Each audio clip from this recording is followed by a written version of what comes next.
In this video lessons, I will show you how to find confidence interval using margin of error and the normal distribution curve. Example. Question number 1, 4%. So that's give you, if you take in 44 minus 4, that will give you 40, and 44 plus 4, that's going to give you 48% and a percent. So that's telling us that this confidence interval is in the range between a 40% to a 48%. So what is the confidence interval and the margin of error? Think about the elections. So you know how people would cast their ballot to vote for an official, using sometimes they using the ballots by the little ticket. Sometimes they select the person that you want to elect using the computer. So those error can causes by human error when there's a person counting the ballot, or computer error. So there's many factors contributing to the margin of errors. Then from the margin of error, then we utilize the percentage to find that interval. For question B, so they say a candidate must have 50% or more of the total vote. Can you determine if Tom Brown will win or lose? So look at the confidence interval that we found in question A. The highest percent is 48%. So that event he got all the margin of error that leaning for him. The maximum that he can get would be 48%, basis on the margin of error. He would never get a 50%. So for this case, Tim Brown will not win. Okay, so he will not win. He need 50%. But moving on to normal distribution curve. So what is this? Is called normal distribution curve. The curve is like a graph. So look at the graph, the one on the left and the graph on the right. So the graph on the left, if you trace the outline of all the bar graph, then you can draw the line that go like this. You're going to do the same thing to the graph on the right hand side. The graph will go more like that. So the normal distribution, so this graph is what we call the normal distribution. So the normal distribution curve is the one that have the shape of a bell. So we can call a bell shape. So say look like the the bell, regular bell, and the curve that is not normal distribution is not going to give you a bell shape. Okay, so it's very evenly distributed to left and the right and in the center. So we're moving on to how do we use the normal distribution to do this problem. Again, we just gonna use we just gonna use the distribution, the normal distribution curve that's provided for us. So look at the normal distributions. Let's break down what the number represents and what is on the symbol that on the normal distributions. Let's take a look at the normal distribution curve. Split right down the middle, we call the milk. This is how we spell, just like the milk that we drink. Let's just pronounce that way. And the letter we use is that little letter M, but you draw it a little bit longer to the left, so it's more like this. So we call milk. So the milk, it represents the mean. Now a lot of you forgot what the mean is. So the mean is the average of the data set. Okay. So what you do is you're going to add everything, and then you divide by how many. So that's the easiest way that I can explain to you how to calculate the mean. You add all the data, and then you divide by how many.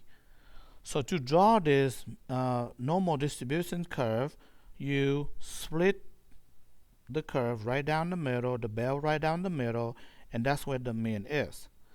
And as you go to the right, so we're going to split this right down the middle, and this is the right hand side, and this is the left hand side.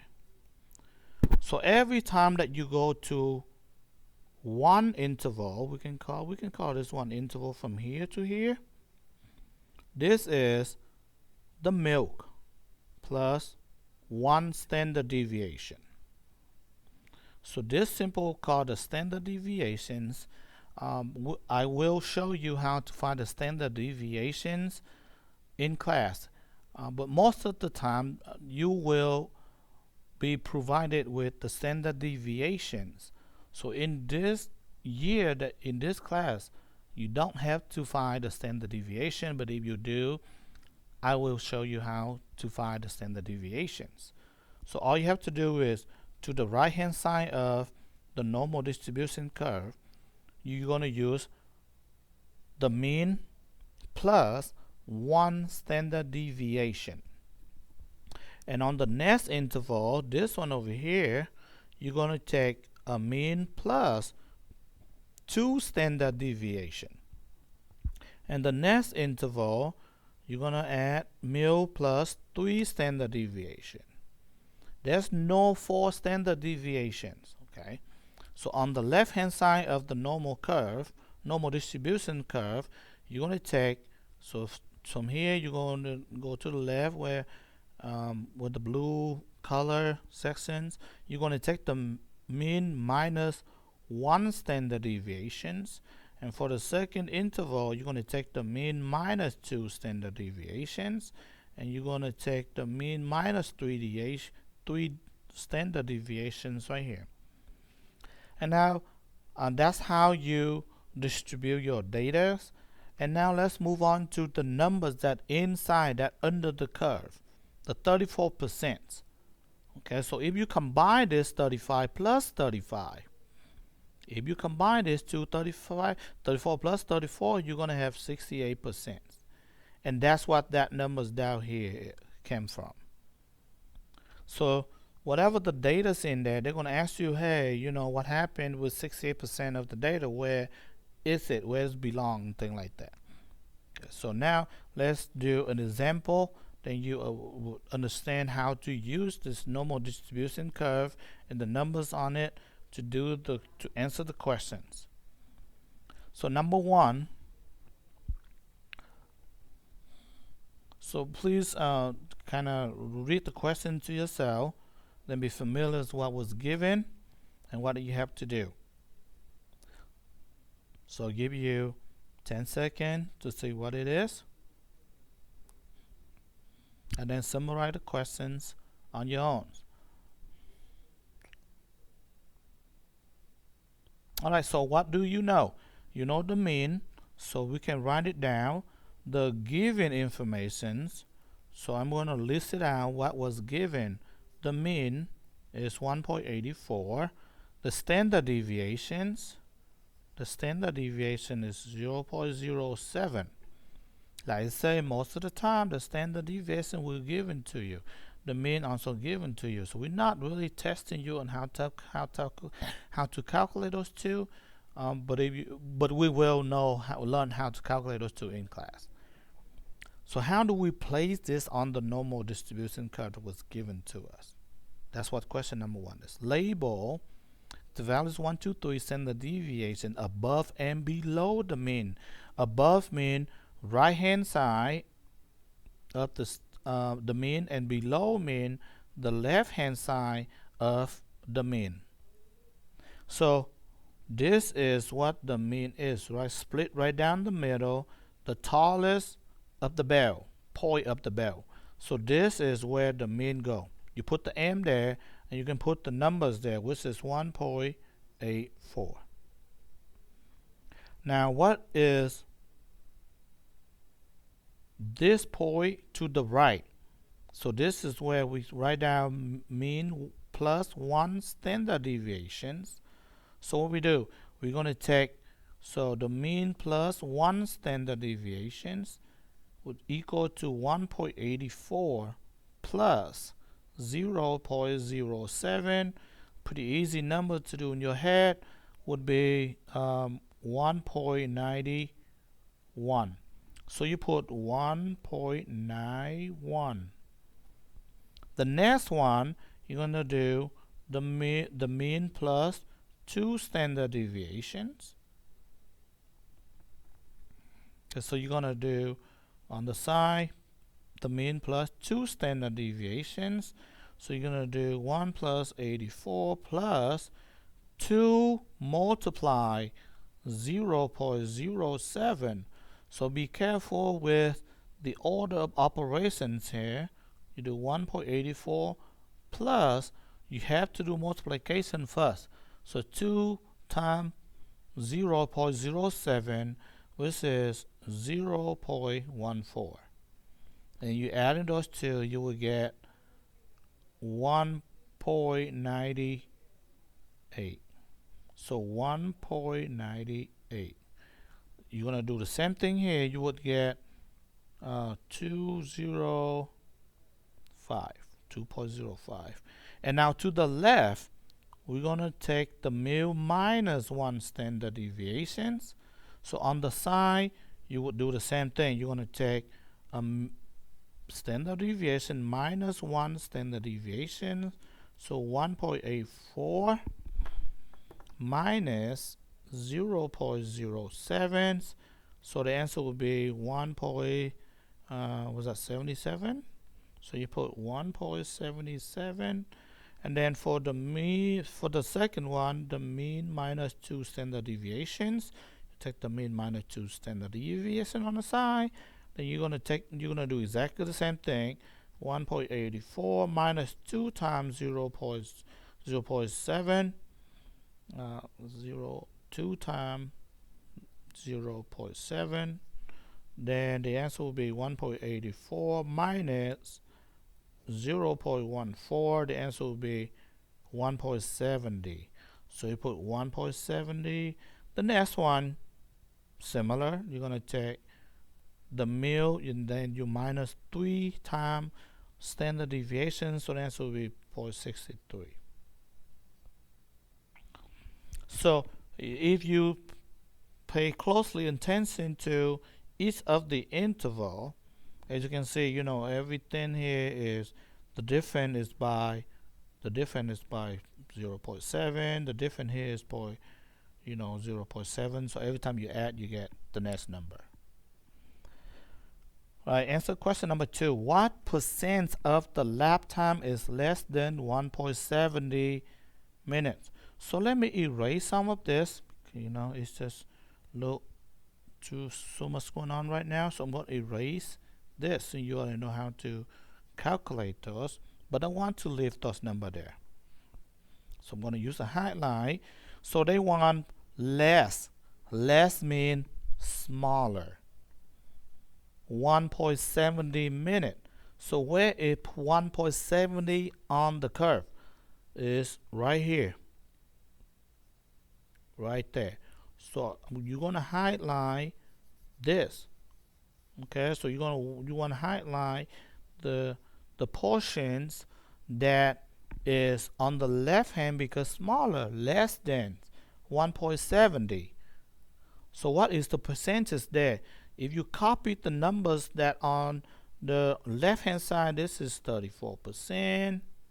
This is gonna give you over here be 13.5. So I'm just copy that numbers from here, and that will be 2.35. Because I'm copying the percentage from the left hand side that was given to me, and over here will be 1.5 back here. Okay, so now think about the numbers here. So everything less. So start from 1.70. So everything that from here you go this way, less. Then you must add in the percent that was on the left hand side of 1.70. We say 2.35% plus 0.15%. This is 0.15%. Again, everything came from the left hand side given.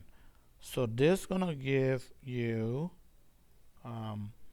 you add them together, it's gonna be 2.5 or 2.50%.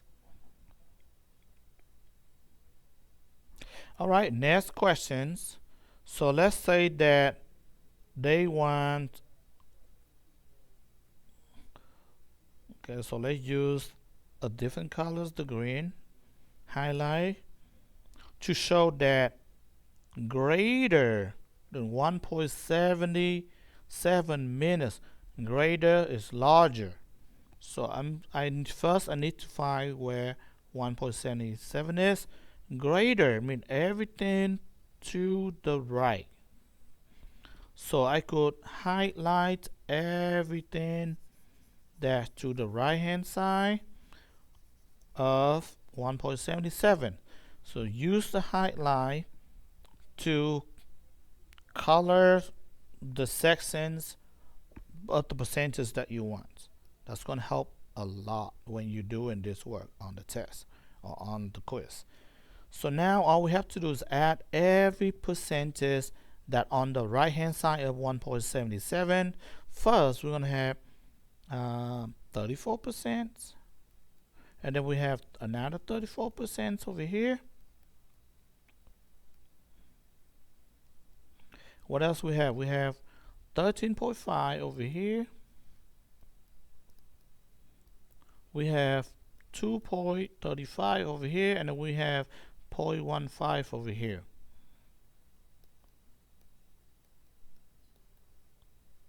So if you add in all this, you will get what is this? Just give me 2.5,